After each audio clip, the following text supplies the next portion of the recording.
Good morning students. In previous module we have discussed about formation of soil.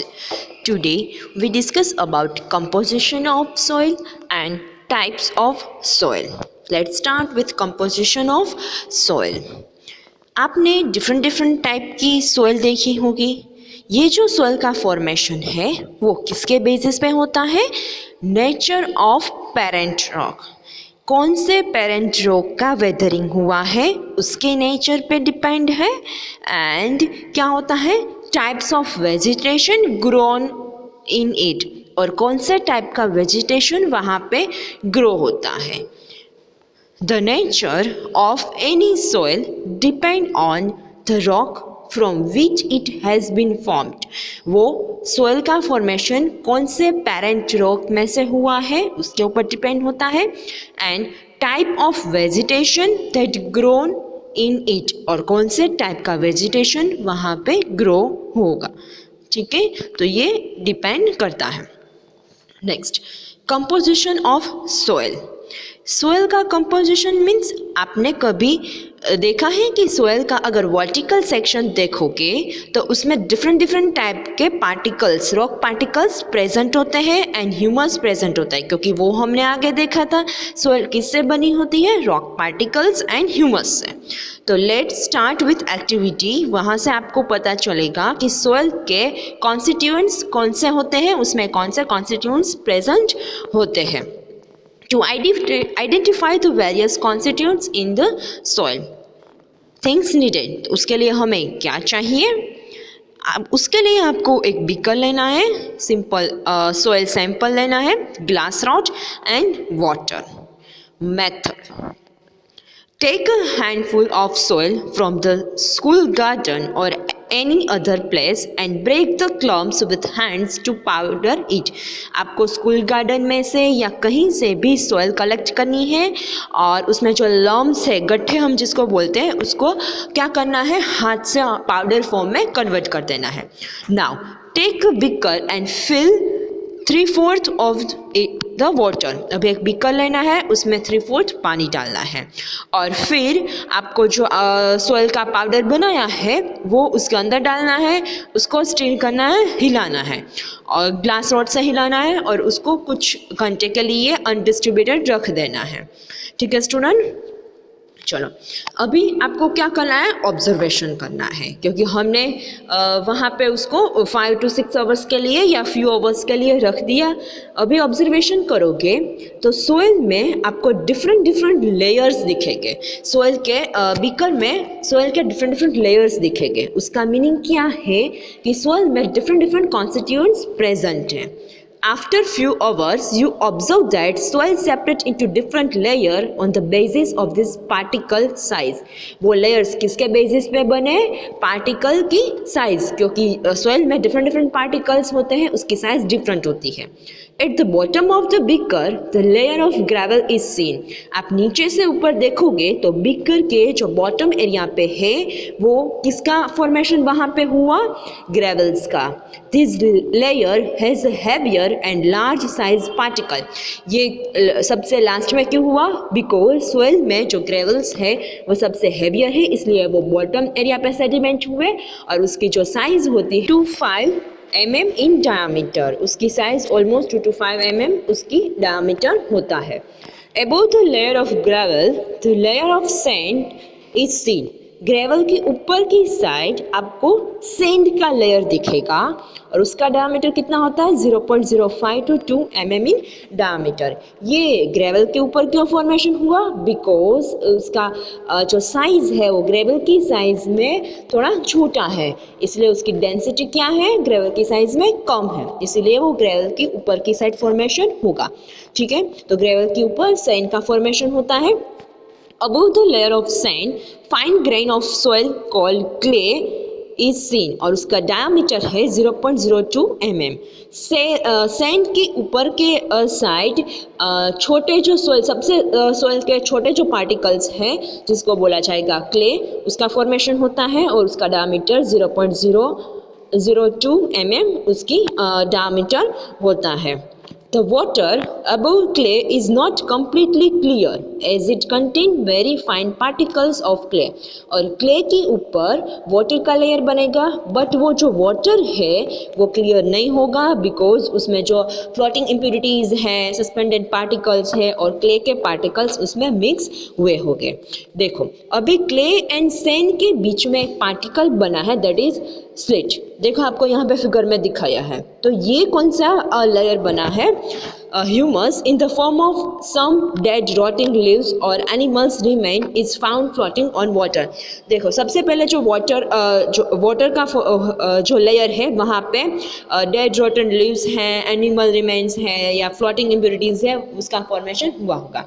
तो ये जो slit particle है वो क्या है, उसमें क्या होता है कि ये जो स्लिट पार्टिकल में क्ले से थोड़ी उसकी डेंसिटी ज़्यादा होती है एंड सैंड से उसकी डेंसिटी थोड़ी कम होती है. तो क्ले एंड सैंड का जो मिक्सचर है वो जो आपको स्लिट का एरिया दिखाया है वहाँ पे उसका फॉर्मेशन होता है.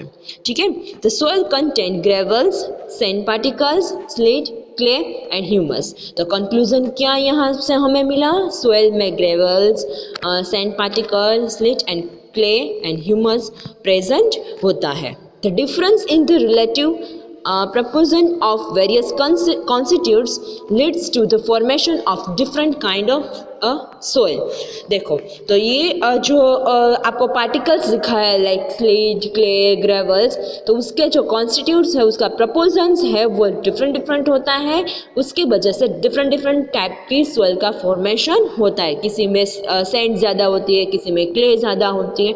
ठीक है. तो डिफरेंट टाइप की सोइल में डिफरेंट ये पार्टिकल्स का प्रपोजन्स प्रेजेंट होते हैं. ठीक है स्टूडेंट. तो आपको यहाँ पे समझ में आया ना कि सोइल में कौन कौन से कॉम्पोजिशन, कौन कौन से कॉन्स्टिट्यूट्स प्रेजेंट होते हैं. तो यहाँ पे आपको एक्टिविटी से वो समझाया था. ठीक है स्टूडेंट. नेक्स्ट वन हम देखेंगे जहाँ पे आपको ह्यूमस के बारे में, क्योंकि हमने देख लिया कि पार्टिकल्स के बारे में हमने समझ लिया कॉन्स्टिट्यूएंट्स में क्ले, सैंड, स्लिट. अभी ह्यूमस क्या है उसके बारे में देखना है.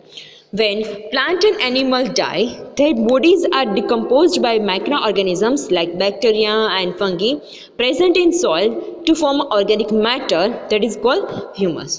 Humus क्या है?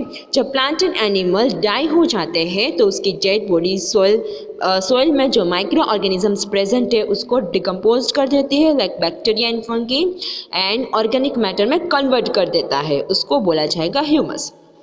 Humus make the soil fertile by providing organic nutrient. Humus से ही soil fertile होती है because वो organic nutrient soil को provide करता है. Humus improve texture of soil. Humus की वजह से ही सॉइल का टेक्सचर इम्प्रूव होता है and it prevent minerals from washing away by the flowing water. और वो क्या करता है? ह्यूमस की वजह से ही पानी के साथ जो मिनरल्स है वो वॉश ऑफ नहीं हो जाते हैं, वो पानी के साथ जो फ्लोइंग वाटर से उसके साथ नहीं चले जाते हैं बिकॉज ऑफ दिस ह्यूमस. तो आपको समझ में आया ना स्टूडेंट ह्यूमस के बारे में? ठीक है. चलो गुड. नेक्स्ट वन हम देखेंगे सोइल प्रोफाइल के बारे में. तो सोइल प्रोफाइल क्या है? सोइल प्रोफाइल मीन्स आपने कहीं पे हम तो चलो सोइल का जो अपर लेयर है वो देखते हैं, बट उसके नीचे सोइल का जो डिफरेंट लेयर्स प्रेजेंट होते हैं वो हम नहीं देखते हैं. We usually see the top surface of the soil, not the layer below it. तो कहीं पे भी डिच किया है या जनरली जो खड्डा किया है या जहाँ पे वेल बनाई होती है या रोड सरफेस पे या हिली एरिया पे आपको सोइल के लेयर्स दिखते हैं, तो उसको क्या बोला जाता है? Soil profile. और उसी लेयर्स के देखो आपको कलर भी डिफरेंट होते हैं बिकॉज वो लेयर्स में जो कॉन्स्टिट्यूट्स है वो डिफरेंट होते हैं, ह्यूमस डिफरेंट होता है. तो ये सारी जगह पे आपको सोइल के जो वर्टिकल सेक्शन है, जो सोइल प्रोफाइल है, ये दिखता है. ठीक है. Such a view enable us to see the soil profile of that place. तो ये सारी जगह पे हमें सोइल के जो वर्टिकल सेक्शन होते हैं, जो सोइल प्रोफाइल होती है, वहाँ पे जो लेयर्स होते हैं वो आपको दिखते हैं. Next one. तो ये हुआ सॉइल प्रोफाइल के बारे में। Next, what do you mean by soil profile? Soil profile means उसकी अगर आपको डेफिनेशन देनी है तो आप कैसे दे सकते हो सॉइल प्रोफाइल की प्रॉपरली? सॉइल प्रोफाइल मीन्स क्या होता है? देखो, हमने वर्टिकल सेक्शन के बारे में तो स्टडी कर लिया। डेफिनेशन क्या है सॉइल प्रोफाइल की? A vertical section through soil showing different layer of the soil is called soil profile. Simply अगर आपको डेफिनेशन लिखनी है तो एक वर्टिकल सॉइल में सेक्शन होता है जिससे सॉइल के डिफरेंट डिफरेंट लेयर्स दिखते हैं, जिसको बोला जाएगा soil profile. Each layer different in texture, color, depth and chemical composition. This layer called horizons. और ये सारे लेयर्स का टेक्सचर, कलर, उसकी depth and chemical composition different होता है, तो उसको क्या बोला जाएगा? हॉरिजॉन्स। ठीक है, तो ये यहाँ पे याद रखना है सॉइल प्रोफाइल की डेफिनेशन, और उसको जो लेयर्स आपको दिखते हैं उसको बोला जाएगा हॉरिजॉन्स। ठीक है, तो अभी हम डिफरेंट डिफरेंट लेयर्स के बारे में देखते हैं डिटेल में। ठीक है, मेनली सॉइल प्रोफाइल में सॉइल जो लेयर्स होते हैं उसको मेनली 4 टाइप्स में डिवाइड किया गया है।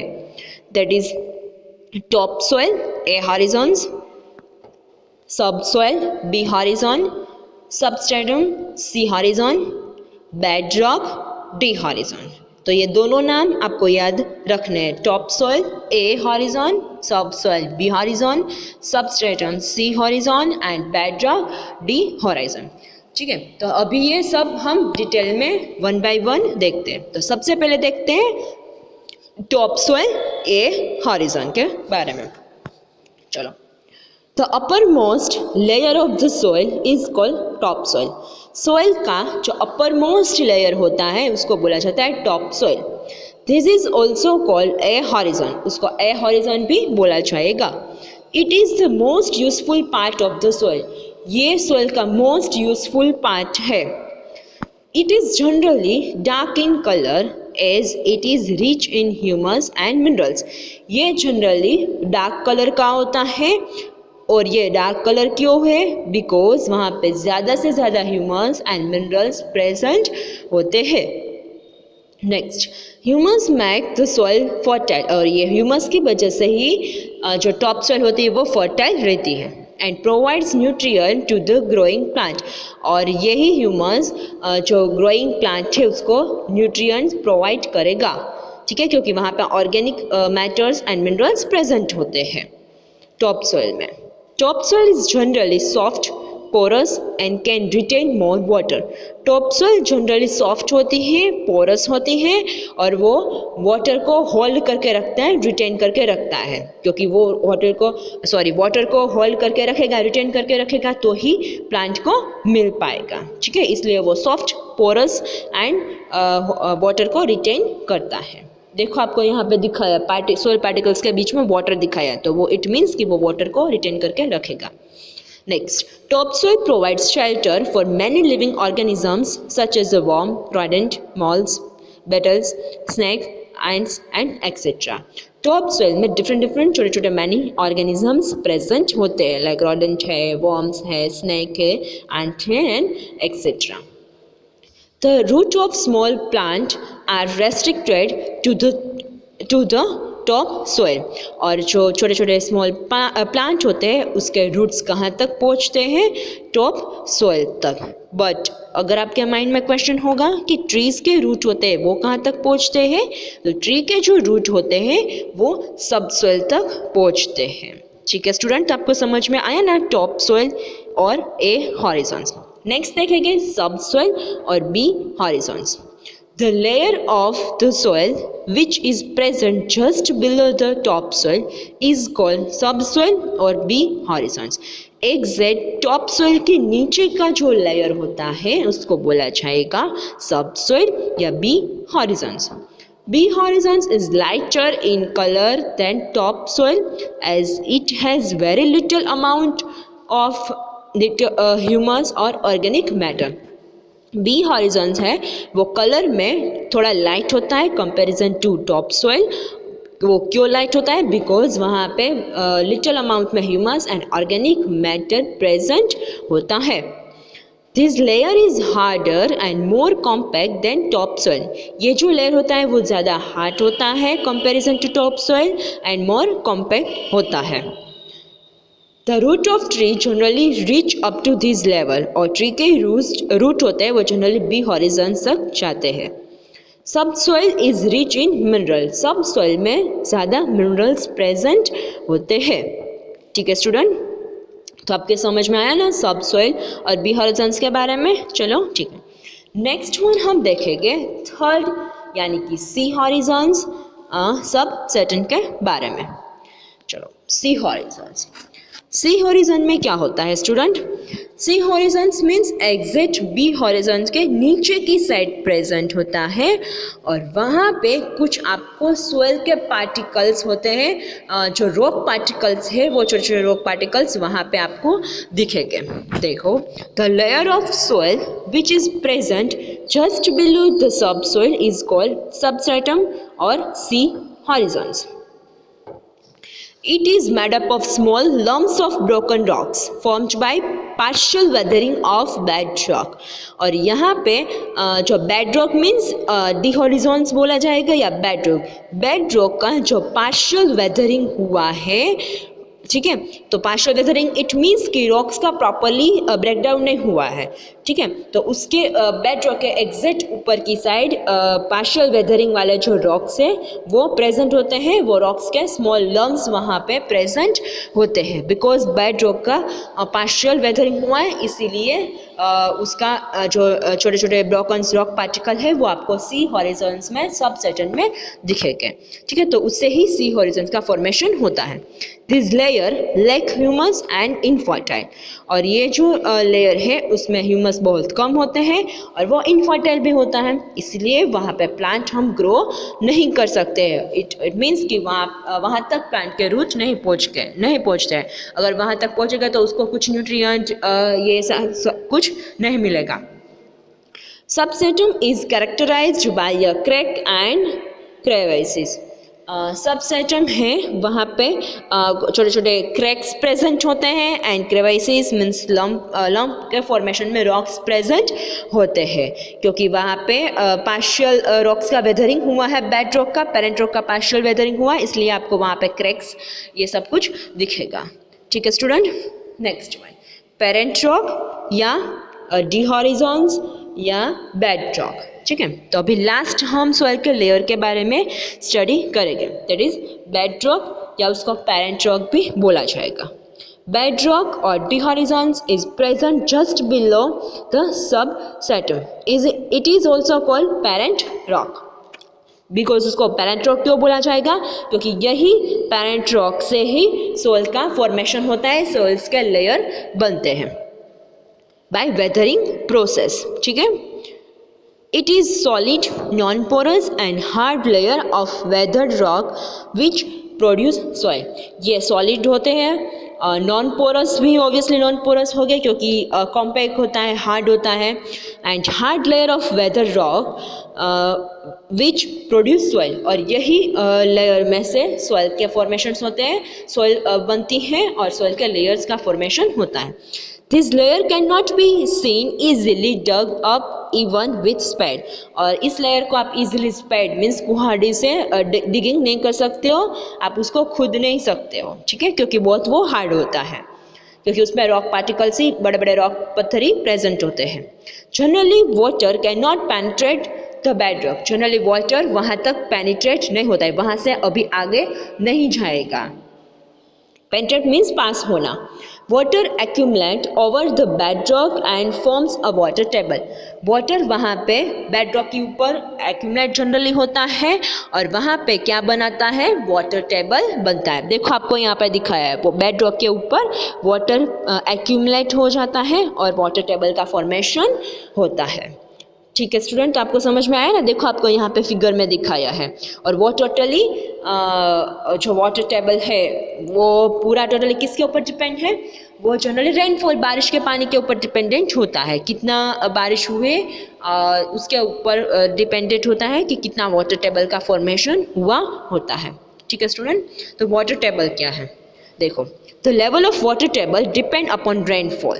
वो रेनफॉल के ऊपर डिपेंड है कि वाटर टेबल का लेवल कितना होगा। When there is a sufficient rain, level of water table increase, and when rainfall is less, level of water table decrease. जब सफिशिएंट रेन बारिश होगी तब वाटर टेबल का जो लेवल है ऑब्वियसली इंक्रीज हो जाएगा, क्योंकि बारिश का पानी पेनिट्रेट होके सॉइल के डिफरेंट लेयर में से पेनिट्रेट होके कहाँ पे जाएगा, बेड रॉक की ऊपर की साइड, वहाँ पे एक्यूमुलेट हो जाएगा। बट जब बारिश कम होगी तो ऑब्वियसली उसका वाटर टेबल का जो लेवल है वो डिक्रीज हो जाएगा। During drought the water table falls, और ड्राउट की कंडीशन में वाटर टेबल का लेवल भी कम हो जाएगा। नेक्स्ट टॉपिक हमें देखना है types of soil. Weathering of rock produce small particles of materials like sand and clay. जब रॉक का वेदरिंग होता है तब कौन से पार्टिकल्स का फॉर्मेशन होता है, सैंड एंड क्ले पार्टिकल्स का। The relative amount of sand and clay depend upon the rock from which these particles are formed. देखो ये कौन से सॉइल में कितने कितने प्रपोजन्स में प्रेजेंट है वो डिपेंड है कौन से पेरेंट रॉक में से वेदरिंग उसका हुआ है। On the basis of proportion of particles of various size, soil is classified into 3 types. कौन से proportion में कितने particles present है उसके हिसाब से soil को 3 types में categorize किया गया है, that is sandy soil, clay soil and loamy soil. Depending on the proportion of particle of various size, कौन से size के particles कितने proportions में present हुए हैं उसके हिसाब से कितने अमाउंट में, कितनी साइज में, कितने प्रपोजन्स में प्रेजेंट है उसके हिसाब से 3 टाइप्स में डिवाइडेड किया गया है। ठीक है, देखो सैंडी सॉइल में जो सैंड के पार्टिकल्स होते हैं वो ज़्यादा होते हैं कंपैरिजन टू क्ले, एंड जो क्ले सॉइल होती है उसमें क्ले के जो प्रपोजन्स होता है वो ज़्यादा होते हैं। एंड थर्ड जो लोमी सॉइल होती है उसमें sand and clay equal amount में प्रेजेंट होते हैं। ठीक है स्टूडेंट, तो ये आपको समझ में आया ना, Sandy soil, clay soil and loamy soil के बारे में। देखो आपको यहाँ पे चार्ट के फॉर्म में दिखाया है, Sandy soil more big size sand particle, clay soil more size clay particles, loamy soil equal amount of both sand and clay particle. ठीक है स्टूडेंट, तो इसके बारे में टाइप्स ऑफ सॉइल के बारे में डिटेल में हम नेक्स्ट मॉड्यूल में डिस्कशन करेंगे।